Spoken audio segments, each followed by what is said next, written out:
Karen blocked my cousin's wheelchair ramp. I exposed her fake HOA on national TV. She didn't know who I was when she screamed at my cousin. Not that it should have mattered. She didn't know I chaired the National Disabilities Board, didn't know I'd written federal policy, advised on ADA compliance across 7 states, or stood behind a sitting president as he signed landmark accessibility reforms into law.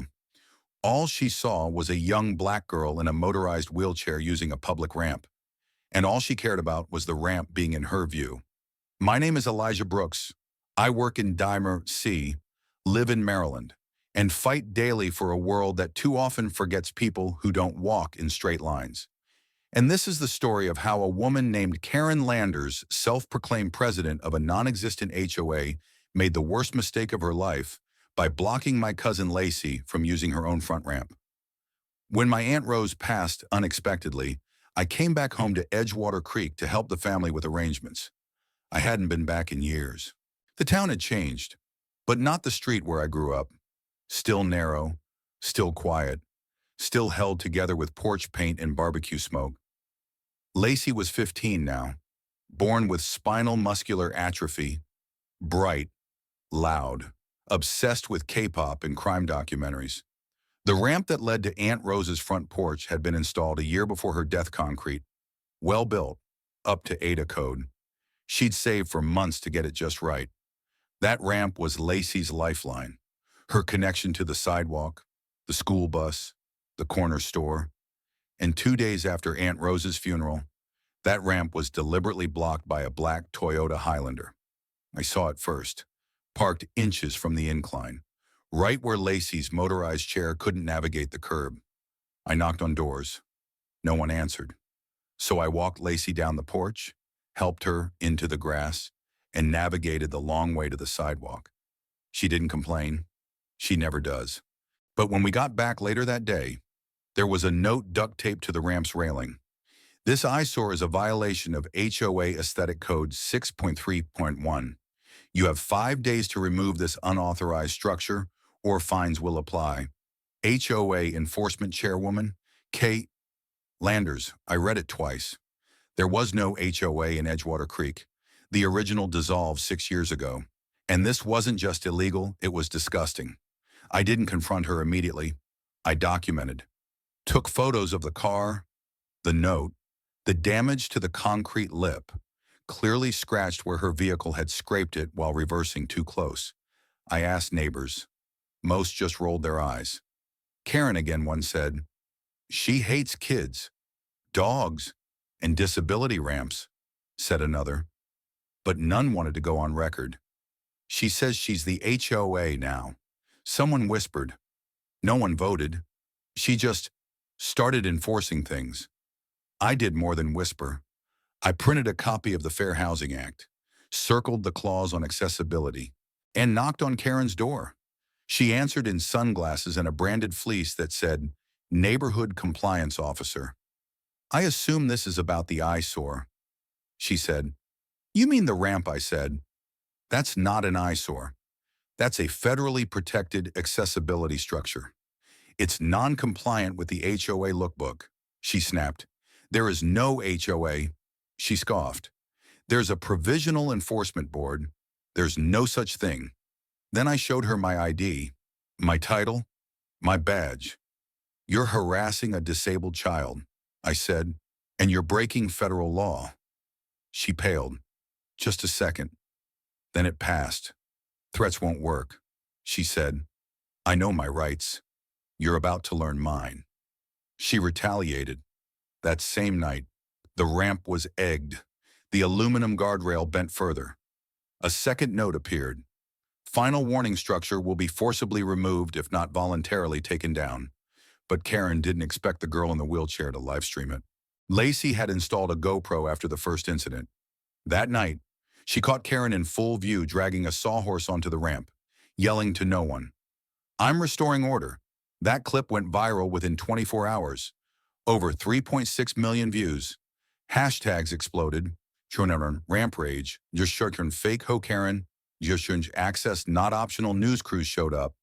Disability rights groups reached out. By day 3, CNN was at the corner with satellite trucks.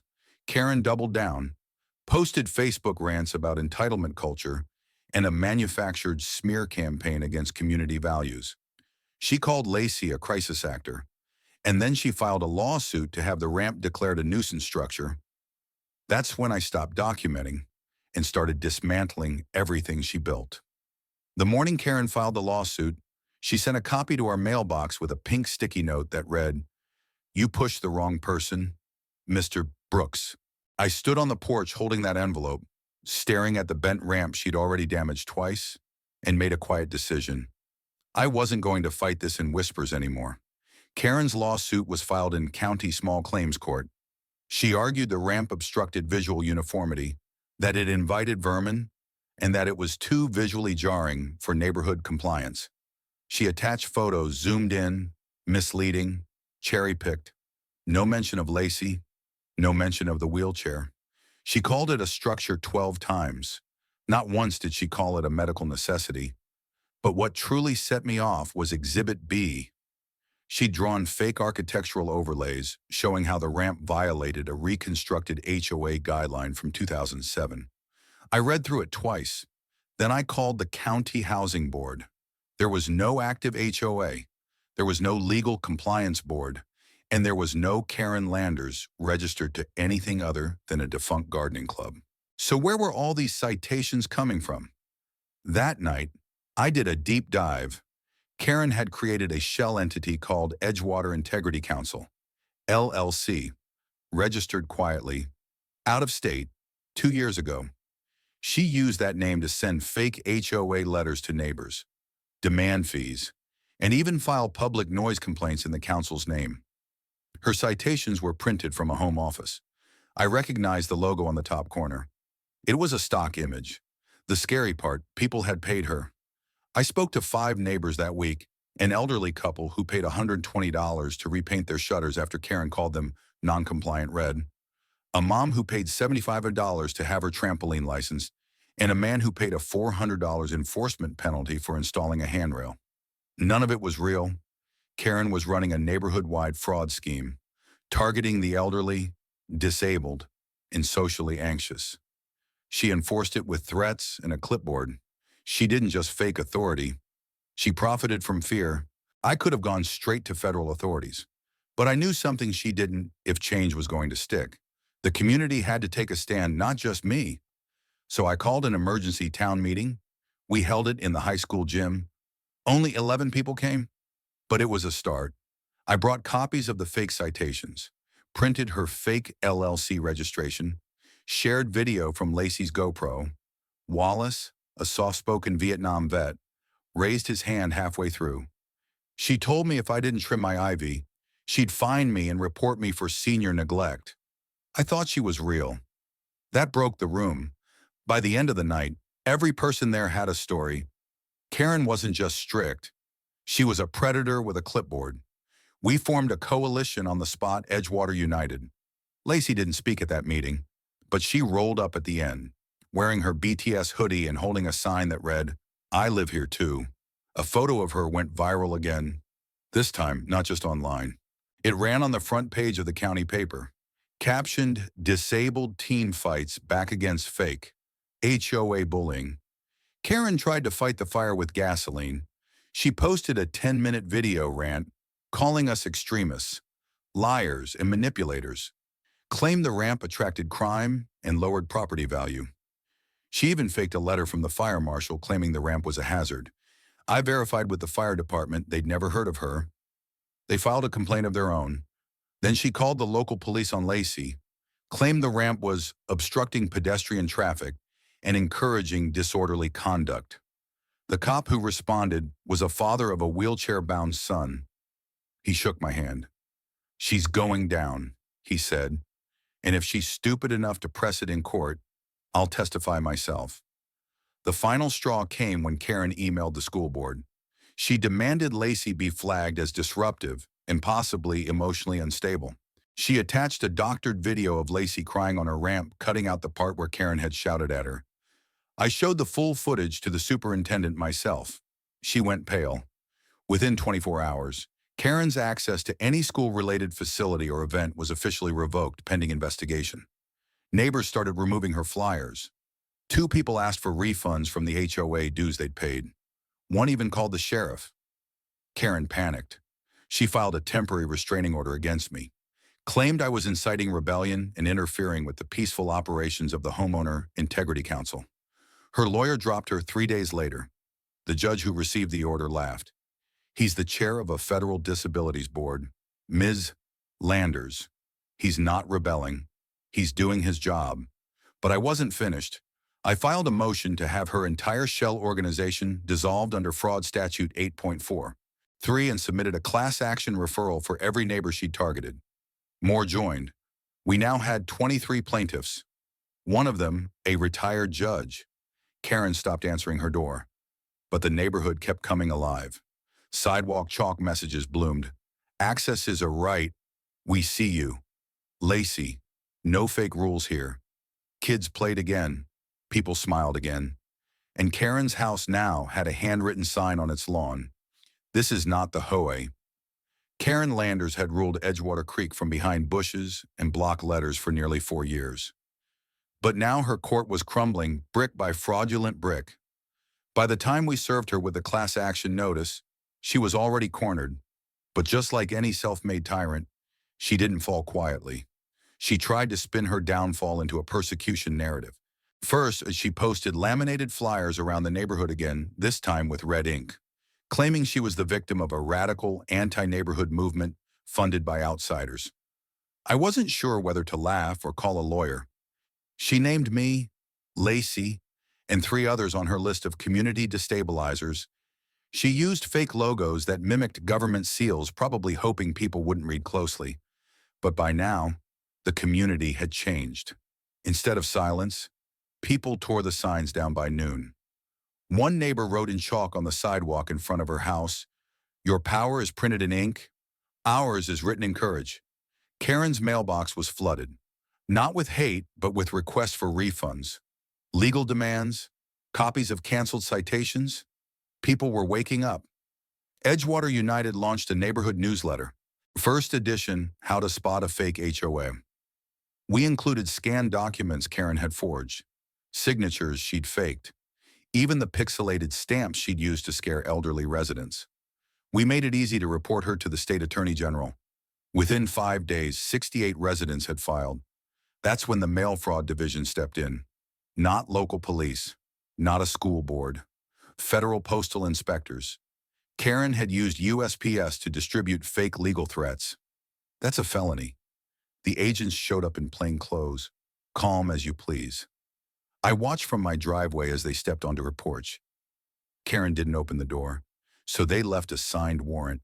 The next morning, she was escorted from her home in cuffs, shouting about deep state overreach and witch hunts against traditional values. She didn't know CNN was already filming. Lacey watched the whole thing live on her tablet. She looked up at me, her eyes wide. She really thought she could get away with it. She whispered. She got away with it, I said quietly. Until people stopped letting her. Karen was charged with mail fraud, impersonating a legal entity, harassment under disability statutes, falsifying municipal documents, attempted destruction of protected medical infrastructure. The judge refused bail, called her a systemic manipulator of vulnerable populations. But the victory didn't feel like a parade. It felt like a funeral for a long, bitter chapter. Some people cried not for Karen, but for the time they lost fearing her. And then came the reporters. They circled the block like buzzards. Every headline was some version of fake HOA president, faces federal charges after blocking disabled teens ramp. Neighborhood tyrant or misunderstood organizer. Rampage over a ramp, the suburb that fought back. One clip caught Lacey giving a simple statement, "I'm not a cause, I'm a person, I just wanted to go outside." That line hit harder than any document I'd ever submitted in court. Then something unexpected happened. The governor's office reached out, asked me to testify at a public oversight hearing on unregulated housing enforcement bodies. Apparently, Edgewater Creek wasn't alone. Across the country, there were fake HOAs springing up in unincorporated suburbs, often led by self-appointed presidents, using fear and printed lies to control neighborhoods. Many targeted disabled, elderly, or immigrant residents. They asked if I'd be willing to advise on a new statewide initiative. I said yes on one condition, Lacey speaks. 2. Her words started this. Her voice belongs in every room. They agreed. A month later, Lacey and I stood before a state panel in matching suits. She rolled up to the mic and said, "What happened to me is not rare. What's rare is that people listened. It shouldn't take millions of views for someone to believe a girl in a wheelchair." The room fell silent. The chairman stood. "Ms. Brooks," he said, "you've done more for this state in 5 minutes than some of us have in years." Karen's trial was scheduled for fall. She pleaded not guilty, but her evidence trail was a mile long, and our coalition had grown into a full-fledged nonprofit, Edgewater Voices. We had legal partners, we had funding, we had momentum, but most importantly, we had each other. And when people asked how we tore down a fake regime that ruled with fear, we told them the truth. We didn't destroy her power. We just stopped believing it existed. Karen sat at the defense table with her arms folded, like she still ran the room. But this wasn't her cul-de-sac. This was federal court. And the woman who once duct-taped warnings to wheelchair ramps now faced multiple felony charges with the nation watching. I took my seat behind the prosecution. Next to me was Lacey, shoulders squared, expression sharp. She wore a pin on her blazer that said, "Access is power." Behind us sat a full row of neighbors from Edgewater Creek. People Karen had bullied, fined, shamed, and gaslit. They didn't come for vengeance. They came for truth. The prosecution didn't waste time.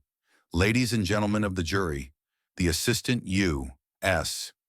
attorney began. This is not a case about a ramp. It's not even about one neighborhood. It's about a woman who constructed a web of lies, preyed upon the vulnerable, and abused the law by pretending to enforce it. They displayed the fake HOA documents, the doctored photos, the fake fire marshal letter, the Shell LLC.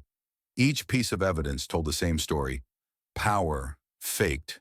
Power, abused. Power, monetized. Karen's defense. She meant well. That was it. Her lawyer claimed she'd only been trying to preserve neighborhood quality and restore traditional values. When asked why she targeted a ramp used by a disabled teenager, she responded, "It was unsightly. It didn't belong." That line would follow her for the rest of her life. Lacey was called to the stand. She wheeled herself forward, microphone adjusted to her height, and when she spoke, the courtroom went completely still. I didn't ask for special treatment. I asked to get down my own front steps. I asked to go outside without fear. I asked to not be called a faker, or a burden, or a threat to property value. But she made me feel all of those things. Her voice cracked, but she kept going. I didn't cry because I was weak. I cried because she knew what she was doing. She knew it would hurt, and she wanted it to. I saw one juror wipe his eyes, another scribbled furiously on his notepad. Then came my testimony. I brought the receipts literally, emails from Karen to neighbors, demanding payment, her LLC filings, her angry, printed threats that looked like official summonses but were drafted on Microsoft Word with grammar errors. She created an HOA with no vote, no authorization, and no law behind it. I said, and she used that imaginary authority to intimidate a community into silence. She destroyed a medical access ramp. She filed a fake restraining order against me. She impersonated government agencies. She wasn't protecting the community, she was weaponizing fear. I pause. And now she's going to learn what real accountability looks like. But the most powerful moment came from someone no one expected to speak. Wallace, Vietnam vet, quiet, stoic. The man Karen once forced to take down his flag. He stood slowly, took the stand, and said in a gravelly voice, "She told me I was an embarrassment to the street. Said my walker made me look weak in front of children." The courtroom gasped. She wasn't trying to beautify this place. She was trying to erase anyone who made her uncomfortable. The verdict, guilty on all charges: mail fraud, harassment under federal disability statutes, impersonating a municipal officer, destruction of accessibility property, Conspiracy to defraud. The sentence came swiftly. 5 years in federal prison. Restitution of $87,000 to be distributed to victims. Permanent restraining orders against Lacey, myself, and 5 other named plaintiffs, and an additional civil judgment prohibiting her from participating in any future residential governance structure. Karen didn't cry. She just stared at the judge like the words hadn't landed yet, but we all felt them. Outside the courthouse, reporters swarmed. One asked Lacey, "What would you say to Karen now?" She looked into the camera and said, "You don't get to call people invisible and then be surprised when they rise." That quote went everywhere. T-shirts, posters, advocacy campaigns. The face of a girl once mocked for using a ramp was now the voice of change. Back in Edgewater Creek, we dismantled the last compliance zone sign Karen had posted years ago. Neighbors painted over it with community art. Lacey drew a path of blue butterflies leading up to a wide, bright yellow ramp. I walked her back to the porch that day. She paused, looked at the mural, then up at me. "Is it really over?" "No," I said, "but it's finally ours again. You don't build community with walls. You build it with ramps, and in Edgewater Creek, where a ramp once sparked conflict, it now stood as a symbol, a quiet, unmoving declaration that this was a place where everyone had a right to exist." 3 weeks after Karen Landers was sentenced, we held a town block party. No formal reason, no flyer, just something passed porch to porch, neighbor to neighbor. The theme, lift each other. There were grills on driveways, a jazz trio on the corner lawn, and lemonade stands run by barefoot kids who used to flinch at the sound of Karen's golf cart. Wallace brought out his old Polaroid camera. Tina from across the cul-de-sac made her famous peach cobbler. And at the heart of it all, shining in the summer sun, was Lacey's ramp, now freshly painted sky blue with yellow safety stripes and flowers stenciled along the railings. She'd designed the mural herself, and beneath it, in careful block letters, it read, "Access is not a privilege. It's a promise." The transformation of our street wasn't loud or cinematic. It was steady, subtle, like a body healing from the inside out. Neighbors started leaving their porch lights on later. Kids played after dark. Old arguments dissolved over shared meals. People laughed again loudly. Lacey started a disability awareness club at her school. Membership doubled after the trial coverage aired. She was invited to speak at a national conference for accessible design. I watched her rehearse her speech in front of the mirror. Determined, serious, electric. I didn't say a word. I just stood behind her and nodded. She was already more than I ever hoped to be. Edgewater Voices, the grassroots group that started in Wallace's garage, became an official nonprofit. With pro bono legal support, we began offering resources to neighborhoods across the state. In the first 6 months, we helped shut down 7 other fake HOA scams. We also worked with the State Housing Board to pass the Residential Integrity Act, which made it illegal to enforce housing rules through false organizations or unregistered governance bodies. It required clear transparency, voting records, and anti-harassment protections, especially for disabled residents. I gave a statement at the bill's signing ceremony, but the one they published came from Lacey. "A neighborhood is not just property, it's people, and people like me deserve to be part of it." We never saw Karen again. She was relocated to another state after her release was denied. The restitution fund she was forced to establish went to cover counseling, repairs, and in some cases, overdue medication costs for people she'd fined into financial strain. And her house sold, quietly, no fanfare. But the day it closed, we held a neighborhood paint party, not out of spite, but to erase the last signs of her fear-driven reign. We planted sunflowers at the edge of her former yard. Lacey picked the seeds. "Sunflowers always turn toward the sun," she said, even after the storm. One day, while walking past that same corner where Karen had blocked the ramp with her car, I saw a young boy pause on his bike and stare at the mural on the ramp's side. "Mom, what's that mean?" he asked, pointing at the painted quote. His mom bent down and whispered something I couldn't hear, but whatever she said made him smile. And in that moment, I knew this wasn't a story about punishment. It was about reminder. A reminder that justice is not just a courtroom verdict. It's a mother explaining to her son why his neighbor in a wheelchair is powerful, not pitiful. It's a ramp standing untouched for a year straight because no one dares block it anymore. Not from fear of law, but from respect. I still return to DMRC for work. The National Disabilities Board remains my professional life, but Edgewater Creek, it became my soul's home again. And the porch where I once stood, shaking with rage over duct-tape threats, is now where I sit with a morning coffee, listening to Lacey teach other kids how to spin their chairs. You're not limited, she says. You're just adapted. Years from now, most won't remember Karen's name, but they'll remember the girl who stood her ground at the top of a ramp and the neighborhood that learned to rise with her. And if someone tries it again, if another fake enforcer thinks paper threats can break real people, I hope they meet a street like ours. I hope they meet a Lacey. I hope they meet the kind of community that doesn't just rebuild, but rebuilds wider, stronger, and with more room for everyone. Would your neighborhood know how to stand up to fake power? Have you ever witnessed someone use rules to bully instead of protect? Share your story. Let's talk about real justice and who gets left behind when we let silence win.